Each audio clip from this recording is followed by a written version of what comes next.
Caríssimos irmãos e irmãs, escutamos nesta noite o novo anúncio pascal, o anúncio da ressurreição de Jesus.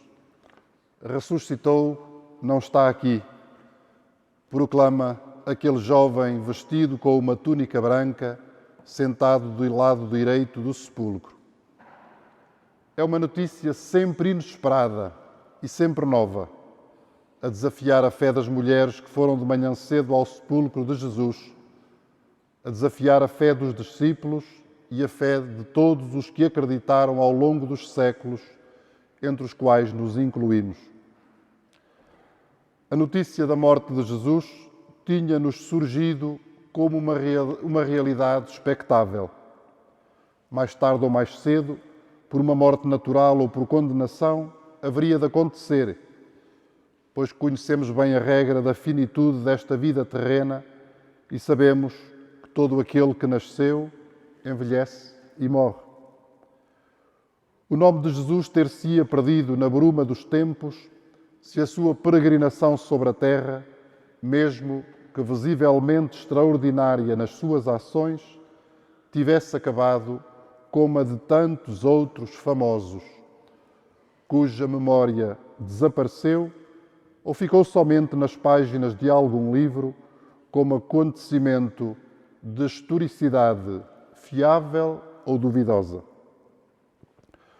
O nome de Jesus continua presente na história porque a notícia da sua ressurreição irrompeu no mundo como absoluta novidade. As mulheres, os discípulos, os apóstolos e depois uma multidão incontável de homens e mulheres ouviram esse anúncio e acreditaram nele. A própria narração dos Evangelhos, praticamente o único lugar a preservar a memória escrita acerca de Jesus, só nasceu porque os discípulos acreditaram que o seu Mestre ressuscitou. As outras fontes históricas da mesma época ignoram a sua pessoa, a sua obra, a sua morte e a sua ressurreição. Quando muito, fazem algumas escassas referências ao movimento desencadeado pelos seus discípulos. Nos dias de hoje, marcados por alguma indiferença religiosa, pode ter a marca do agnosticismo ou da secularização, discute-se pouco o significado da ressurreição de Jesus, por ser, nesse contexto cultural, um acontecimento irrelevante. No ambiente em que vivemos, as atenções centram-se mais nos discípulos de Jesus do que no próprio Jesus. Custa muito a acreditar e parece a muitos rondar a insensatez, por um lado, que alguém possa acreditar que Jesus ressuscitou e está vivo. Por outro, que alguém possa ainda, neste tempo, conduzir a sua vida com base nesta certeza de fé. E, no entanto, grande obra da graça de Deus, nós e muitos outros de todas as latitudes, cidadãos deste mesmo mundo, participantes da vida desta sociedade, do conhecimento, da tecnologia, do progresso, continuamos a acreditar que Jesus ressuscitou e que Ele está vivo. Continuamos também a acolhê-lo como o Senhor da nossa vida, o nosso Mestre. Continuamos a procurar viver a partir da fé pascal. Se porventura, noutros períodos da história, a fé cristã podia fazer parte de um humus cultural de que todos participavam, de facto, hoje, ser cristão, acreditar na ressurreição de Jesus e viver da fé, fé que é sempre um dom, é também sempre fruto de uma decisão pessoal. Entre nós, é frequente haver estupefação geral quando alguém cultural ou socialmente considerado publicamente se declara crente. Mais ainda, quando se declara cristão. E a estupefação é agravada se porventura se declara praticante. Damos graças a Deus pela perseverança dos que nasceram numa igreja de cristandade maioritária e seguiram em frente com humildade e decisão pelo caminho da fé. Damos graças a Deus, de um modo especial, nesta vigília, pelos eleitos que vão fazer a sua profissão de fé, que vão celebrar a sua entrada na Igreja e que querem ser fiéis à graça de se tornarem discípulos de Jesus Cristo. Este é, caríssimos irmãos e irmãs, o tempo da fé que é compromisso de vida. É o tempo de saborearmos a alegria de estar com o Senhor ressuscitado, de deixarmos que a sua vida nos preencha, que dê sentido à nossa existência. É o tempo de nos entregarmos à sua misericórdia infinita, que nos ampara em todos os momentos. Este é, caríssimos irmãos e irmãs, o tempo da fé humilde, que não se apresenta com outros argumentos nem com outros sinais, senão o da morte e ressurreição do Senhor. Da fé que não oferece outra sabedoria senão a de Deus, que pode mesmo parecer insensatez aos olhos do mundo. Nós sabemos que quando estamos perdidos, Ele nos procura. Quando sofremos, Ele nos alivia com a sua paixão. Sabemos que quando estamos desanimados, Ele nos faz arder de esperança o coração. Que quando somos pecadores, Ele perdoa os nossos pecados. E que quando estamos à beira da morte, Ele nos oferece a sua vida. A celebração da Páscoa do Senhor traz-nos de novo o convite à vivência de uma fé viva, ativa, comprometida com o dom que recebemos.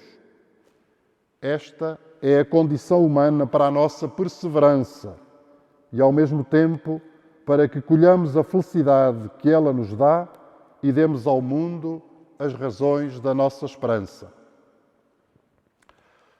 Na leitura do livro do Êxodo, que nos transmite a experiência da Páscoa antiga, Deus dizia a Moisés que convocasse os filhos de Israel para que se pusessem a caminho.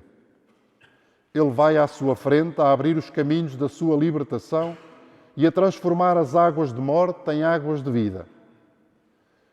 Eles acolheram o convite e tornaram-se um povo em caminho.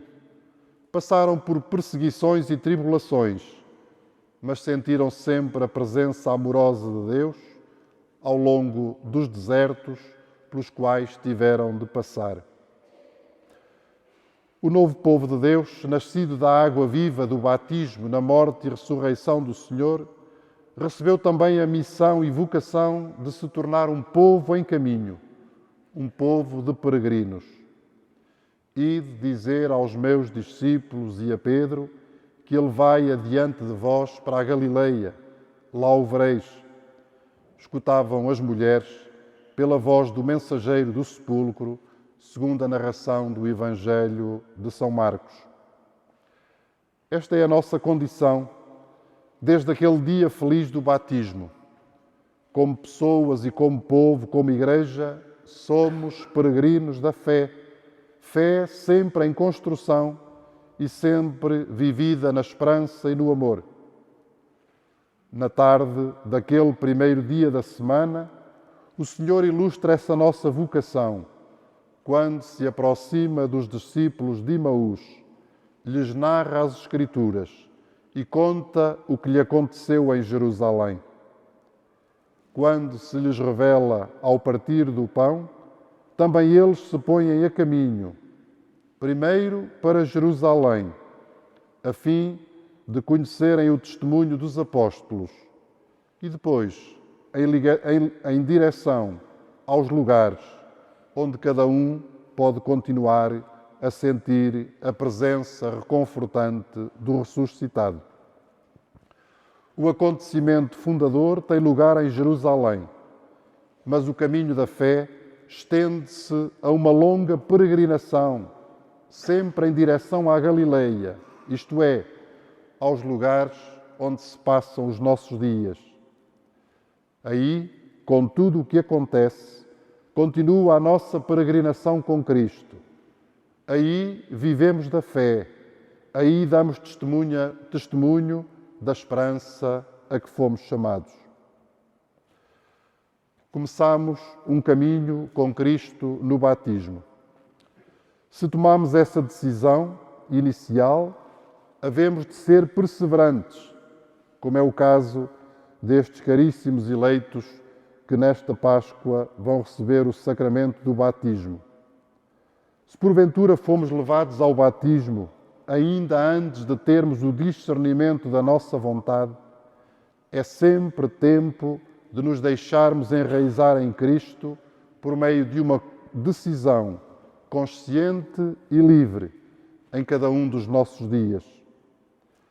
Uns e outros havemos de ser igualmente perseverantes com a força do Espírito que habita em nós. Irmãos e irmãs, a Páscoa da Ressurreição é este hino à vida que nos é hoje de novo anunciado. Acolhemo-lo como o compromisso de trabalhar incansavelmente em favor de toda a vida, em favor de toda a criação redimida por Cristo.